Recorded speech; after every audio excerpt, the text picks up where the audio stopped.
Aleppo adalah kota di Suriah yang menjadi padang Kurusetra atau battleground perang antara ISIS dan tentara Assad Suriah. Pasukan pemerintah Suriah untuk membuat ISIS mundur dan mengambil kembali Aleppo menggunakan strategi bumi hangus. Kita melihat Ukraina sekarang. Apakah Rusia menggunakan taktik yang sama dalam invasi kali ini? Menjadikan Ukraina Aleppo-nya Eropa. Apakah pelajaran yang bisa diambil bagi Indonesia yang secara geostrategi harus memiliki pandangan tajam ke depan? Karena mungkinkah malah Indonesia ke depan jadi Ukrainanya Asia Tenggara? Banyak pejabat Indonesia yang masih belum paham arti perang di Ukraina dan bagaimana memanfaatkan perang militer tersebut untuk kepentingan bangsa. Aslinya mungkin karena darah pejabat yang menjabat di banyak jabatan politik darahnya belum NKRI utuh, karena memang mungkin belum pernah mengikuti keilmuan Lemhanas atau tidak mengikuti penataran P4 dengan benar dulunya. Mungkinkah begitu? Siapa yang tahu? Kita melihat lebih rinci lagi sekarang tentang posisi Indonesia secara geografis. Kita bisa menganggap diri kita Rusia, kita bisa menganggap diri kita Ukraina, kita bahkan bisa menganggap diri kita Tiongkok, juga bisa menganggap diri kita Amerika. Kalau kita menganggap diri kita Ukraina, Ukraina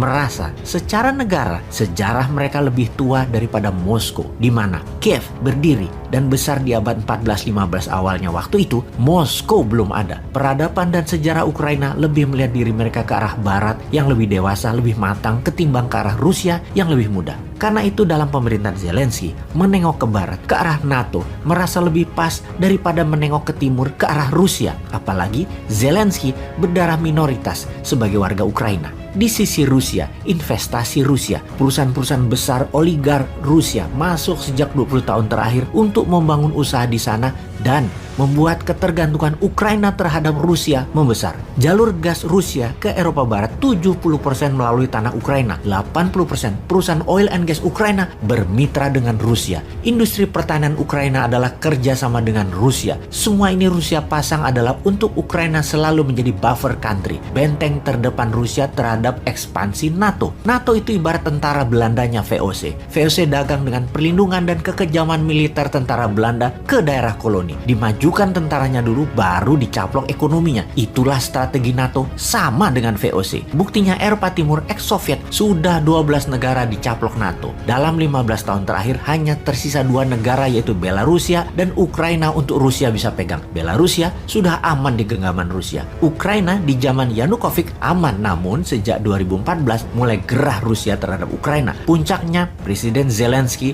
2019 yang memang terang-terangan pro NATO dan mau bergabung dengan EU atau Uni Eropa. Bahkan bersiap menggunakan mata uang euro untuk memperlancar usahanya tersebut. Zelensky mengkriminalisasi lawan politiknya dan banyak memenjarakan orang-orang oposisi pro Moskow. Secara ekonomi, perlahan mempersulit investasi Rusia di Ukraina diganti perlahan dengan perusahaan-perusahaan Eropa Barat, Inggris, dan Amerika. Rusia asli gerah, sangat murka, dan dengan apa yang Zelensky dan kaki tangan asing Eropa Barat yang terus memprovokasi Ukraina agar menengok ke barat. Investasi Rusia terancam, kedaulatan Rusia terancam. Rusia ambil tindakan, serbu Ukraina dan jadikan Aleppo Ukraina. Bercermin pada Indonesia sekarang, di tahun 1966 ada kudeta politik di mana Indonesia di masa itu sudah mulai miring ke komunis. Perang dingin atau Cold War sejatinya adalah perang ideologi, perang komunis versus demokrasi. Maka perluasan wilayah komunis pro Moskow dan pro Beijing dan perluasan wilayah demokrasi pro Washington terjadi di seluruh dunia. Perangnya bukan langsung Soviet versus Amerika, tetapi pakai proksi di dalam sebuah negara perangnya. Karena itu disebut perang dingin, main proksi. Kembali ke Indonesia, di tahun 50-an akhir dan tahun 60-an awal, militer Indonesia adalah negara terkuat di selatan Khatulistiwa. Indonesia is the strongest country in Southern Hemisphere. Waktu itu, akan jatuhnya Indonesia ke tangan komunis, sebuah ancaman kedaulatan demokrasi, yang mana demokrasi adalah barang dagangannya Amerika dan sekutu.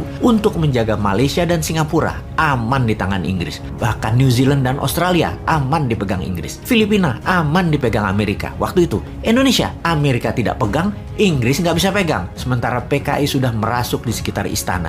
Di sekeliling presiden seumur hidup, Pak Karno. PKI sejak tahun 50-an menguasai aset-aset nasionalisasi perusahaan milik Belanda sebagai cikal bakal BUMN di Indonesia. Finansial organisasi komunis ini cukup makmur sehingga berani meminta izin ke Bung Karno untuk membangun angkatan kelima, alias petani diminta boleh pegang senjata. Maka di dalam negeri Indonesia waktu itu terjadi pergumulan hebat antara partai berbasis agama dan gerakan massa berbasis agama. bersama dengan gerakan ideologi komunis yang dekat dengan lingkar istana. Puncaknya, PKI bergerak mengkudeta, dan inilah masa yang ditunggu Amerika tentunya. Gunakan kekuatan angkatan darat menghantam PKI. Kita tak perlu lanjutkan, sisanya sejarah, di mana di bawah Pak Harto dan militer kendali dipegang selama 32 tahun. Indonesia menjadi di bawah kendali Amerika juga. Karena jarak yang jauh saja dari Amerika, maka Indonesia tidak diinvasi oleh Amerika. Kalau Indonesia itu kayak Meksiko aja, jadi Ukraina Indonesia di tahun 1966 itu. Jadi karena jauh jaraknya dari homeland Amerika, Amerika pakai rezim, pakai pemerintahan bentukan,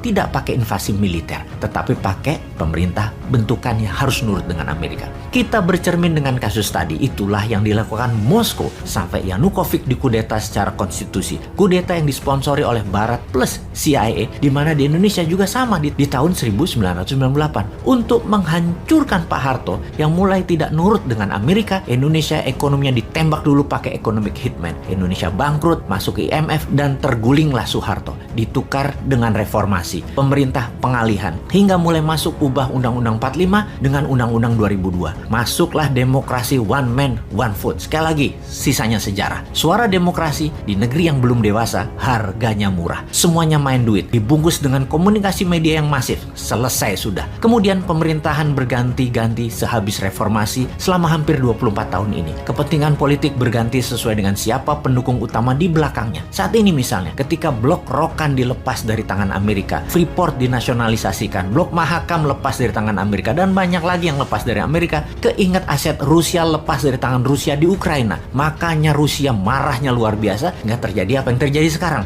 Untungnya Indonesia sekali lagi jauh dari Amerika. Kalau dekat, sudah diinvasi.